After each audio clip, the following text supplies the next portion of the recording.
বিসমিল্লাহির রহমানির রহিম। আসসালামু আলাইকুম ওয়া রাহমাতুল্লাহ। সবাইকে স্বাগতম আমাদের 100 দিনে 100টি ভুল ধারণা সংশোধনের 13 নম্বর ভিডিওতে। এই সিরিজের মধ্যে আমরা 100 দিনে 100টি ভুল ধারণা সংশোধনের নিয়ত করেছি।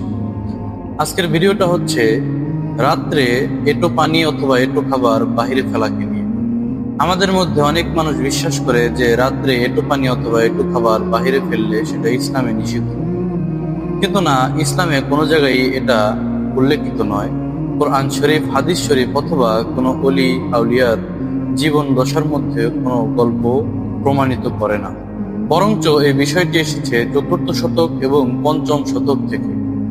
চতুর্থ শতকে এসেছে চায়না এবং জাপানের মধ্যে, পঞ্চম শতকে এসেছে আফ্রিকানদের মধ্যে। তাদের মধ্যে বিশ্বাস করা হতো যে রাত্রেবেলা এঁটো পানি অথবা এঁটো খাবার ফেললে তা দানবকে আকৃষ্ট করে।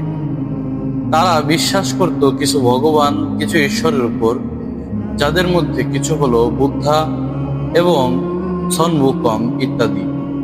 তো আমরা যদি এই বিষয়টির উপরে বিশ্বাস করি, তাহলে আমাদের দ্বারা অজান্তে শিরক হয়ে যাবে এবং তাদের ঈশ্বরের উপর ঈমান আনা হয়ে যাবে, এবং তা ইসলামের মধ্যে সবচেয়ে বড় অপরাধ।